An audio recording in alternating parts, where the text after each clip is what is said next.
I found someone here who actually appreciates me. My name's Derek Morrison. I'm 43, work in mechanical engineering for Bridgestone Industrial Solutions in Denver, and I'd been married to Veronica for 15 years. When she called me from her business trip to the Art Basel fair in Miami that Tuesday evening, I was sitting in my workshop sketching out plans for a new wind turbine system. The tremor in her voice told me everything I needed to know before she even finished the sentence. "I've moved your inheritance into my personal account," she continued, her words cutting through the Rocky Mountain air that still held the day's warmth. "My new partner appreciates ambitious women." I set down my pencil and looked out at the front range. $4.7 million. That's what my grandfather left me 8 months ago when he passed. Veronica thought she'd just stolen my future. "Thanks for letting me know," I said. The line went quiet for a moment. I could hear voices in the background, laughter, the sound of someone ordering champagne. She'd expected anger, maybe pleading. Instead, I gave her nothing. If you enjoy stories about calculated revenge and brilliant strategic planning like this one, hit that like button and subscribe to the channel right now. Every day brings completely new stories, each one more gripping than the last. "That's it?" she asked. "Derek, I'm leaving you. I'm starting over with someone who understands success." "Okay." She hung up. I sat there for a while, listening to the hum of the air conditioning and the distant sound of traffic on I-25. Veronica had always been meticulous with money, calculated even. She worked as an investment advisor at Rockwell Financial Group downtown, helped people grow their portfolios, plan for wealth building. She knew every trick in the book about moving money around. What she didn't know was that I'd been watching her for 3 months. The phone buzzed. A text from her. "Don't try to stop the transfer. It's already done." I deleted the message and went back to my sketches. Tomorrow would be interesting. Veronica had no idea what she'd actually taken, and she had no clue what I'd already done to protect what really mattered. The woman who'd spent 15 years telling me I didn't understand modern finance was about to learn something about preparation. I finished the turbine design around midnight, then locked up the workshop. As I walked to the house, I caught myself almost smiling. Veronica thought she was smart, thought she'd planned this perfectly. She thought wrong. The house felt different without her expensive handbags scattered around, without her constant criticism about my work clothes or my weekend woodworking projects. For the first time in months, I could actually think clearly. And what I was thinking about was how Veronica's own expertise was about to destroy her. Veronica and I met at a renewable energy conference in Austin 9 years ago. She was representing her firm's clean tech investment services, and I was there showcasing some new wind turbine designs for Bridgestone. She impressed me with how she talked about sustainable wealth building, growing portfolios responsibly and carefully. She seemed like the kind of person who could help me turn my engineering career into something financially secure. We got married 2 years later in a small ceremony in Aspen. Her parents flew in from Seattle. My dad drove over from Grand Junction. Veronica wanted something bigger, more expensive, but I convinced her we should save the money for a house instead. She agreed, but I could see the disappointment in her eyes when her friends started posting pictures from their elaborate destination weddings. The inheritance came as a surprise to both of us. My grandfather had invested in renewable energy companies back in the early 2000s, and his portfolio had grown far beyond what anyone expected. When the lawyer called to tell me about the money, Veronica was sitting right next to me. I watched her face change as he explained the details. "We need to be strategic about this," she said afterward. "Put it in diversified funds, maybe some emerging market ETFs. Nothing speculative." But over the next few months, something shifted. Veronica started taking more business trips to Miami. Said she was learning about new investment strategies from coastal firms. She'd come home talking about how much more sophisticated the financial scene was there, how Denver was provincial compared to South Beach. The first time I suspected something was wrong was when I found a spa receipt in her purse. $340 for a couple's massage at some place called Azure Wellness in Miami Beach. Veronica claimed it was a team-building exercise with female colleagues. Then I started noticing the late-night phone calls, the way she'd step outside to take them. Her laugh was different during those conversations, lighter somehow. She'd started dressing differently too, buying clothes she'd never worn in Denver, things that seemed designed for someone else's attention. 5 weeks ago, I hired a private investigator. His name was Leonard Hayes, and he specialized in financial infidelity. Within a week, he had photos of Veronica with a guy named Nathaniel Cross at 3 different restaurants in Miami Beach. Nathaniel worked for a hedge fund, drove a Porsche, lived in a penthouse apartment overlooking Biscayne Bay. Leonard also discovered that Veronica had been moving small amounts of money around, testing different accounts, learning how to access my inheritance without triggering any immediate alerts. She'd been planning this for months, maybe longer. That's when I decided to beat her to it. The morning after Veronica's call, I drove to the office like nothing had happened. My supervisor, Patricia, asked if everything was okay because I was actually humming while I worked on the new turbine efficiency calculations. Everything's fine, I told her. Around noon, my phone rang.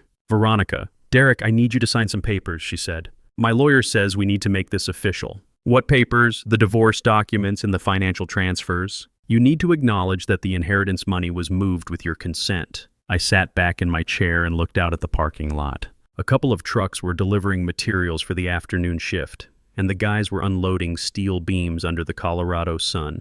Honest work, straightforward problems with clear solutions. Veronica, when you moved that money, how much was in the account? Don't play games with me. You know exactly how much. But do you? Silence. Then $4.7 million.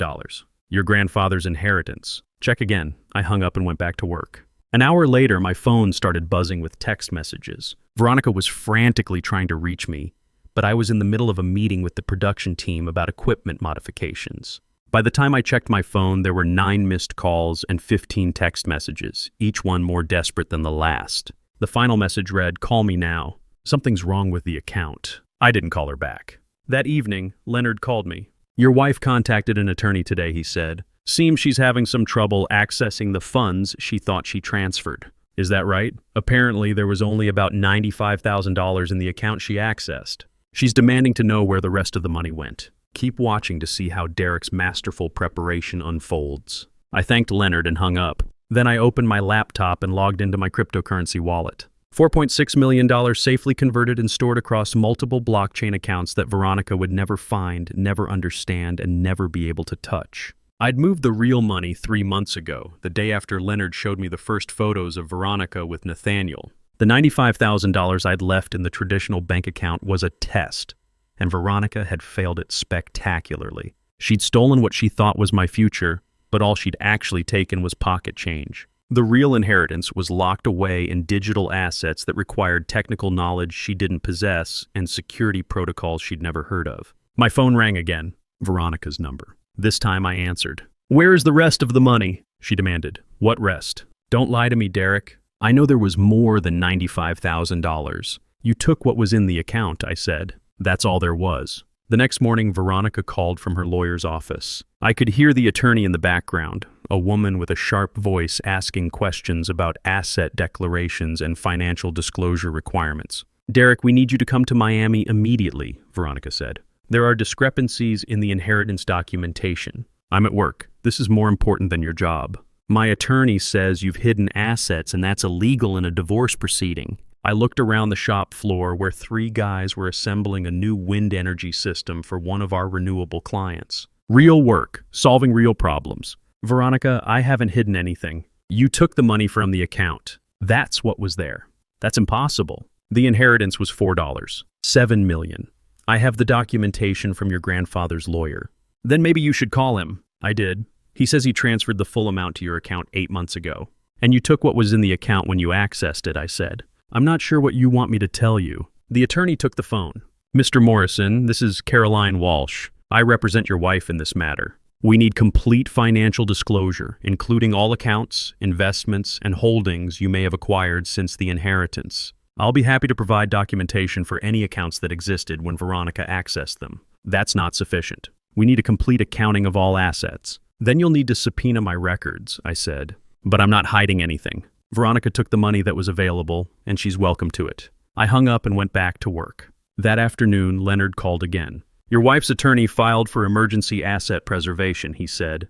"They're trying to freeze any accounts associated with your name or social security number. Will that be a problem?" "Not for the cryptocurrency holdings. Those aren't tied to traditional banking systems in ways they can trace or freeze. But they're going to make your life difficult in other ways." He was right.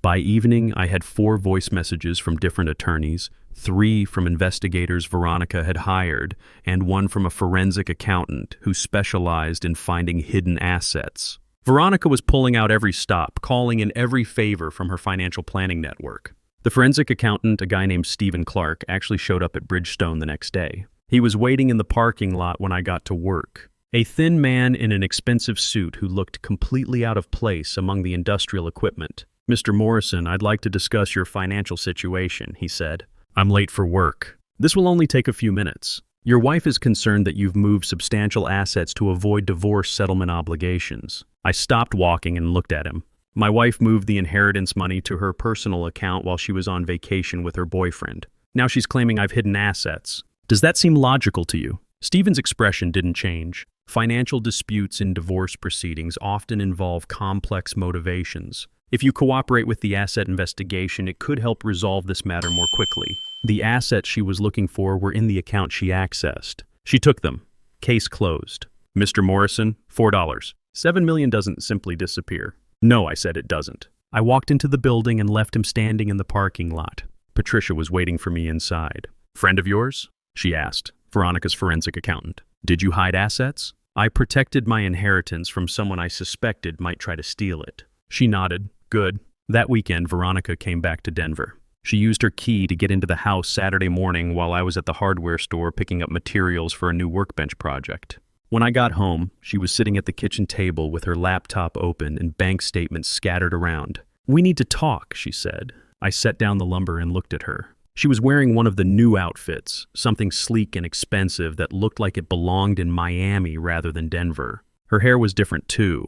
"About what?" "About where you moved the money." "I didn't move any money." "You did. Derek, stop playing games." Her voice was rising now. "I know you converted the inheritance into something I can't access. I need you to tell me what you did." I sat down across from her. "Veronica, you called me from Miami and told me you were leaving me for another man. You said you'd moved my inheritance to your personal account. What exactly do you think we need to discuss?" The account only had $95,000 in it. She was clenching her fists now. "That's impossible." "Then that's what was there." She slammed her hand on the table, making the laptop jump. "That's a lie. The inheritance documentation clearly shows $4. $7 million was transferred to your account. And what happened to it after that?" "You tell me," she was shouting now. "You did something with it. You hid it from me." But what Veronica didn't know was that Derek had been 3 steps ahead all along. I looked at the bank statements she'd spread out. She'd gone through every account we'd ever shared, every investment we'd made together, looking for traces of the missing money. "Veronica," I said, "you're an investment advisor. You help people protect their assets from risk, right?" "Yes." "What's the biggest risk to a traditional bank account?" She stared at me. "What are you talking about? What could make money in a bank account vulnerable to unauthorized access?" Her expression changed. "Derek, what did you do?" "I protected my inheritance from someone I suspected might try to steal it." "You suspected for how long?" "About 3 months." The color drained from her face. 3 months. Leonard has some very interesting photos of you and Nathaniel in Miami Beach. Dinner dates, hotel lobbies, a weekend in the Keys last month when you told me you were at an investment conference in Phoenix. Veronica's hands were shaking now. "You hired a private investigator." "I hired protection," I said. "And it was the smartest money I ever spent." She stood up so fast, her chair fell backward. "Where is the inheritance money?" "In a place where people can't steal it while they're on vacation with their boyfriends." "Derek, I need that money!" Her voice cracked. "Nathaniel and I were going to start an investment firm together. We had plans, you wanted my money." "There's a difference." She started crying then, but they weren't tears of sadness. They were tears of rage and frustration. "You can't do this to me. That was our money. We're married. You ended that when you called me from Miami." She grabbed her laptop and the scattered papers, shoving them into her bag. "This isn't over, Derek. I'll find that money. I'll take you to court." You'll what?" I stood up. "You'll admit in court that you tried to steal my inheritance while you were having an affair? You'll explain to a judge how you used your professional knowledge to access accounts that weren't yours?" Veronica stopped packing and stared at me. "Good luck with that," I said. Veronica left the house that Sunday, but she didn't go back to Miami. Instead, she checked into a hotel downtown and began what she called her financial recovery campaign. She hired 4 different attorneys, 3 forensic accountants, and a technology specialist who claimed he could track digital assets. Leonard kept me updated on her activities. "She's spending a fortune trying to find money she'll never locate," he told me Tuesday afternoon. "The tech guy she hired is legitimate, but cryptocurrency wallets with proper security protocols are essentially unbreakable without the private keys. And those are safe? Unless you wrote them down somewhere she could find them." I hadn't. The private keys were memorized and stored in a safety deposit box at a bank Veronica didn't know about in a town she'd never visited. Even if she somehow discovered the existence of the cryptocurrency accounts, she'd never be able to access them. But Veronica wasn't giving up. Thursday morning, she showed up at Bridgestone with 3 attorneys and a court order demanding that I provide complete financial disclosure under oath. Patricia called me into her office. "Derek, there are lawyers here to see you." "I know. Is this going to be a problem for the company?" "No, it's a divorce proceeding. My wife made some bad assumptions about money that belongs to me." Patricia nodded. "Handle it however you need to. Take the afternoon off if you have to." I met with Veronica's legal team in the conference room we usually used for client presentations. The lead attorney, Carolyn Walsh, had brought a court reporter and a stack of documents. "Mr. Morrison, under oath, do you acknowledge receiving an inheritance of $4? $7 million from your grandfather 8 months ago?" "Yes." "And do you acknowledge that this inheritance was deposited into a joint bank account accessible to both you and your wife?" "Number?" Caroline looked surprised. "The bank records show the deposit was made to account number ending in 7392, which is listed under both your names. The inheritance was deposited into my personal account." Veronica had access to that account because I'd added her as an authorized user years ago, but the account was in my name only. "And what happened to the funds in that account?" Veronica accessed them and moved them to her personal account. "All of the funds?" "All of the funds that were available when she accessed the account." Caroline exchanged glances with the other attorneys. "Mr. Morrison, are you claiming that the full inheritance amount was not present in the account when your wife accessed it?" "I'm stating that Veronica took whatever money was in the account when she accessed it." "Where was the remainder of the inheritance?" "What remainder?" The questioning went on for 3 hours. They asked about other accounts, investment portfolios, real estate holdings, business partnerships, cryptocurrency wallets, offshore accounts, and trust funds. I answered every question honestly. I had no other traditional accounts, no investment portfolios they could trace, no real estate beyond our shared house, no business partnerships, and no trust funds. I didn't lie once. When they asked directly about cryptocurrency holdings, I told them I'd made some investments in digital assets. When they asked for details, I provided the public wallet addresses, which showed the current balances, but gave them no way to access or control the funds. "These accounts contain substantial amounts," Caroline said, looking at the printout. "Yes, how do we access them?" "You don't." Friday morning, Veronica called me one last time. Her voice was different now, hollow and desperate. "Derek, I know what you did." "What did I do?" "You converted the inheritance to cryptocurrency before I could access it." My tech specialist confirmed it. "The transactions happened 3 months ago, right after you hired that investigator. I was sitting in my workshop putting the finishing touches on a new furniture project. The morning sun was coming through the windows, and I could hear the guys setting up equipment in the main shop. Veronica, you took the money that was in the account. You got exactly what you tried to steal. $95,000? That's nothing. That won't even cover what I've spent on lawyers trying to find the rest. Maybe you should have thought about that before you called me from Miami." "Derek, please," her voice cracked. "Nathaniel left me when he found out I didn't actually have the money. I lost my job because my clients found out about the divorce and the investigation. I have nothing. You have $95,000. That's not enough to start over. It's more than most people have. I need the rest of the inheritance." "No, you don't. You wanted it." "There's a difference." The line went quiet for a long moment. "Then, how do I access the cryptocurrency accounts?" "You don't. Derek, I'm begging you. You called me from your vacation with another man and told me you were stealing my inheritance. You said your partner appreciated successful women. Remember, I made a mistake." "Yes, you did." I hung up and went back to work. 8 months later, Veronica's financial life had completely collapsed. The fraud investigation that resulted from her attempted theft of the inheritance money led to a deeper examination of her professional conduct. Her former clients discovered that she'd been using similar tactics to access their accounts, moving small amounts to test their security protocols while claiming it was routine portfolio rebalancing. Nathaniel Cross, the hedge fund manager she'd planned to start an investment firm with, had immediately cut all contact when he realized she was essentially penniless rather than wealthy as she'd represented herself. Her reputation in Denver's financial planning community was destroyed when word spread about her personal theft and affair, making her appear untrustworthy and incompetent in managing money for others. She was eventually charged with attempted financial fraud and lost her professional licenses. The $95,000 she'd managed to steal was consumed by legal fees and fines, leaving her working part-time at a department store while living in a small apartment on the outskirts of town. Meanwhile, I used a portion of the cryptocurrency inheritance to establish a technology education fund at the Colorado School of Mines, helping students learn about blockchain technology and digital asset security. The irony wasn't lost on me that Veronica's betrayal had forced me to become an expert in the very technology that ultimately protected my future. I kept working at Bridgestone, designing equipment and solving straightforward problems with clear solutions. On weekends, I finished the workbench project and started work on a new furniture set for the house. 6 months after the divorce was finalized, I was shopping for groceries at the King Soopers on Colorado Boulevard when I saw her. Veronica was working behind the customer service counter wearing a blue vest with a name tag. Her hair was pulled back in a simple ponytail. She saw me at the same moment I saw her. For a few seconds, we just looked at each other across the store. I nodded once. Then I finished my shopping and went home. The house felt different now.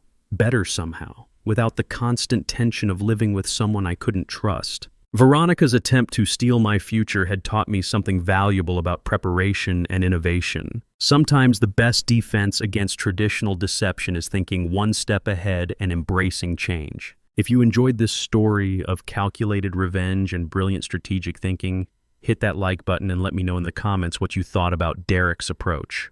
And if you haven't subscribed yet, subscribe now and ring that notification bell to get alerts about more captivating stories like this one. Thank you for watching, and I'll see you in the next video.